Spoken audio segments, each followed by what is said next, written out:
શું નામ આપનું? મારું નામ અતુલ રાવ, હું અમદાવાદથી આવું છું મારા મિત્રો સાથે, થલતેજથી મારા મિત્રો બધા સાથે આવેલા છે, અમારા બ્રાહ્મણ સમાજના દંડક છે બધા. મારો એક જ પ્રશ્ન છે, આપ ગુજરાતી સમાચાર વાળા બધા આપ લોકો મહેનત કરો છો, દરેક ટીવીમાં આવે છે, પણ નેશનલ ટીવીમાં આજ દિવસ સુધી એક પણ શબ્દ આવ્યો કેમ નથી, એ મારો પ્રશ્ન છે. એનો જવાબ મને આપો તમે. બસ સરકારને મારી નમ્ર વિનંતી કે નેશનલ ટીવીમાં શબ્દ કેમ નથી આવતો. એ કારણ મારે તમારા જોડેથી જાણવું છે. તમે મીડિયા વાળા છો, તમને ખબર વધારે હોવી છે. તમે મીડિયા વાળા મહેનત કરો છો, બીજા કોઈ સ્ટેટમાં હોય તો આ ન્યૂઝ કેટલા ફરતા થઈ ગયા, તમે પોતે બી કલ્પના કરી શકો છો આ વાતની. બારોડ કનુભાઈ ચીમનભાઈ, સટલાયના તાલુકા પંચાયત ઉપપ્રમુખ. આપના મીડિયાના માધ્યમથી હું આપને જણાવું છું, સરકારશ્રી કે હર્ષ સંઘવી સાહેબ થોડા સમય પહેલા બોલ્યા હતા કે જો ગુજરાતમાં ગુનો કરશો તો 7 પેઢી યાદ કરશો. તો આ જે કૃત્ય કર્યું છે એ હર્ષ સંઘવી સાહેબને અમને આ મીડિયાના માધ્યમથી કહેવા માંગીએ છીએ કે એમની 17 પેઢીઓ યાદ કરે એવી કડકમાં કડક સજા થવી જોઈએ અને પોલીસની પ્રશંસનીય કામગીરી છે. જય હિન્દ, જય ભારત. આપ મીડિયા સૌ શું નામ બેન આપનું? અલકા બ્રહ્મભટ્ટ મારું નામ છે, વિસનગરની વહુ છું. અલકાબેન, આજે આ રેલી કાઢવામાં આવી છે, શું કારણ? રેલી કાઢવામાં એટલા માટે આવી છે, 1 વર્ષની અંદર 300 ને હું માનું ત્યાં સુધી 35 બળાત્કારના કેસ બન્યા છે. મારા 635 કેસ બન્યા છે. સોરી, ગાંધીના ગુજરાતની અંદર, સરદાર વલ્લભભાઈ પટેલના ગુજરાતની અંદર અત્યાર સુધીમાં ના બન્યા હોય ને એવા બનાવ ઋષિકેશભાઈ આરોગ્ય મંત્રી શ્રી છે, એમના જ ગામની અંદર આ જો બનાવ બનતા હોય ને તો શરમ કરવી જોઈએ. અમારી એવી માગણી છે. સાથે સાથે કેવું છે, બળાત્કારીઓને ફાંસી આપવી જોઈએ. બળાત્કારી જેટલા છે ને એમના તો દાદાનું બુલડોઝર ખીચીને ચાલવું જોઈએ. મારા વિસનગરની અંદર જેટલા બધા બધું બને છે ને, મારે અત્યારે નહીં, પશુ મારો વારો છે. હું તો બહાર નીકળવાનું જ છે, રણચંડી બનીને, અને મારી બહેનો નીકળશી. જેટલું પણ આરોગ્ય મંત્રી ઋષિકેશભાઈ ના ગામમાં બની રહ્યું છે ને, આ બધું અમારે બંધ કરાવવાનું છે. અને ભાઈ નથી કહેતા કે હપ્તા રાત ચાલે છે ને, એ તમે બધા મીડિયા વાળા મને સપોર્ટ કરજો, તમે બંધ કરાવીએ. હવે તો બહેનોનો વારો આવ્યો છે. ભારતીય જનતા પાર્ટીના રાજમાં બધા ઘણા બધા હોય.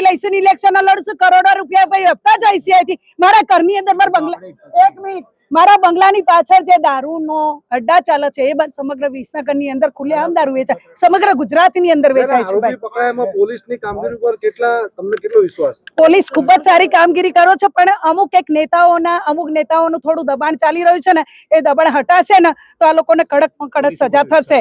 પોલીસ ઉપર તો ફૂલ વિશ્વાસ છે, પણ ગૃહમંત્રી હજી સુધી પૂછવા નથી આવ્યા. ભાઈ, તમને મને તો એક દુઃખની વાત છે, કાલે CM સાહેબ અહીંયા આવ્યા હતા, દરેક નેતા અહીંયા આવ્યા હતા અને બહેનોને ભજન મંડળીઓ ભેગી કરી હતી. એ બહેનો હતી, તમે શું બહેનો નથી? હું ખુરશી નોખીને બહાર ભજન મંડળીમાં હું ગઈ હતી, પણ એ બહેનો માટે કહેવા ના આવ્યા કે એક બહેનને બળાત્કારીનો કેસ થયો છે ને તેમને શાંત રાખવા જોઈએ અને બહેનોને ન્યાય મેળવવાનું કામ કરવું જોઈએ. એ ઋષિકેશભાઈ હોય કે હર્ષ સંઘવી હોય, હજી સુધી આયા નથી. CM સાહેબ પણ એક શબ્દ બોલે, છોકરીની મુલાકાત લેવી છે. શું જોઈને કહો છો કે બેટી બચાવો બેટી ભણાવોનું કહો છો?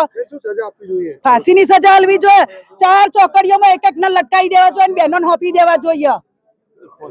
સુજનો અને શૈક્ષણિક નગરી હતી, પરંતુ આ દુષ્કર્મ કૃત્યના કારણે આખા ગુજરાતભરમાં નહીં પણ દેશભરમાં વગોવાઈ જાય છે. અને આ દુષ્કર્મના આરોપીઓ એટલા બધા અનૈતિક ધંધાઓ સાથે જોડાયેલા છે કે જેમની વગ, પૈસા, તાકાત એટલી બધી વધેલી છે કે સામાન્ય માણસનું ગજુ નથી કે પોલીસ સ્ટેશન સુધી આવી શકે અને આવા પ્રકારના કામો એ લોકો ફરિયાદ પણ નોંધાવી શકે. આપની શું માગણી છે? અમારી એવી કડક માગણી છે કે આ લોકોને, દુષ્કર્મના આરોપીઓને સખતમાં સખત સજા થાય, એમને ફાંસી જેવી સજા પણ કરવી જોઈએ, એમની સંપત્તિ જપ્ત કરવી જોઈએ, એમના માટે કરી અને બુલડોઝર બાબાની જેમ અહીંયા પણ બુલડોઝર ફેરવવાની તૈયારી કરવી જોઈએ. બીજું, જલ્દીમાં જલ્દી આ કેસ એ ચાર્જશીટ થાય અને જલ્દીમાં જલ્દી સજા થાય, પોસ્કો એક્ટ નીચે પણ કામ થાય અને એ બંધ બારણે કોર્ટ ચાલે, એવા પ્રકારની અમારી માગણી છે. ઠાકોર, બદાજી મણાજી ઠાકોર, અશોકજી અને વિક્રમજી, એ બેને એમના પુત્રો છે. આ લોકોનો ગુનાહિત ઇતિહાસ વર્ષોથી છે. આમને અગાઉ પણ વિસનગર પોલીસ લાઇનમાં હુમલો કરેલો હતો. પિનાકીન આચાર્ય નામના વ્યક્તિને મારીને એને ફેંકી દીધો હતો. આ લોકોને ખોટું પ્રોત્સાહન મળવાના કારણે દારૂ જુગારના, ડબ્બા ટ્રેડિંગના એટલા બધા ધંધા ફૂલ્યા ફાલ્યા છે કે એના કારણે એની જે અપ્રમાણસર આવક થઈ રહી છે એનો ઉપયોગ સમાજમાં એક દૂષણ રૂપે જ થઈ રહ્યો છે અને આવા વ્યક્તિઓને વિરુદ્ધ કડકમાં કડક સજા થાય તેમજ આ દુષ્કર્મનો જે ભોગ બની છે દીકરી અમારી સમાજની વિસનગરની જે દીકરી ભોગ બની છે એના વિરુદ્ધ એના આરોપીઓ વિરુદ્ધ ફાંસીની સજા થાય જન્મટીપ થાય એવી એક અમારી માગણી છે અને એના માટેની કાર્યવાહી છે. નાગરિકોને અભિનંદન આપું છું કે આ એક બાળકિયા ઉપર જે દુષ્કૃત્ય થયું છે અને તમામ સમાજોના માટે દ્રવી ઉઠ્યા છે અને એમને આ રેલીમાં સુધી અમારા જોડે ભાગ અને સાથ આપ્યો છે એ બધાનો હું આભાર માનું છું. પ્રશાસન તમામ રાજકીય પક્ષોએ અમને સાથ અને સહકાર આપ્યો છે, પણ અમારી ખાસ વિનંતી છે કે ફેરથી આનું પુનરાવર્તન ના થાય અને આવી કોઈ કન્યાચારી દીકરીઓનો ભોગ ના બને. માટે કાંઈ રાજકીય આશરા સટ્ટા ક્રિકેટનો હોય કે પછી દારૂનો હોય કે ઓનલાઈન ટ્રેડિંગ હોય કે જે બનાવો વિસનગરમાં ભૂતકાળમાં બની રહ્યા છે અને ભવિષ્યમાં ના બને એના માટે સખ્તાઈપૂર્વકનો પગલાં ભરવામાં આવે અને તમામ રાજકીય પક્ષોના આગેવાનો પર મારી વિનંતી છે કે આવા વ્યક્તિઓને કોઈ આશરો આપે નહીં અને આ બધી બાબતો જાહેરમાં કરે કે જેથી કરીને બીજી દીકરીઓ આની બાબતે ભોગ ના બને.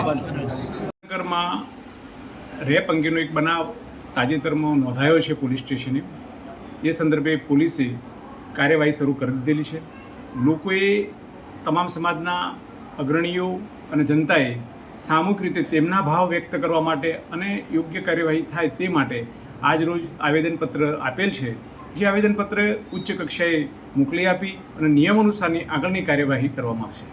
શું કહે લોકો આક્ષેપ કર્યો છે આ અંગે કાયદો અને વ્યવસ્થાની પરિસ્થિતિ માટે પોલીસને સમયાંતરે યોગ્ય સૂચનાઓ આપવામાં આવે છે અને એ કાયદો અને વ્યવસ્થા અંગેની સમીક્ષા પણ ઉચ્ચ કક્ષાએ મિટિંગમાં પણ થતી હોય છે અને આ અંગે વધુ સૂચનાઓ પોલીસને આપવામાં આવશે.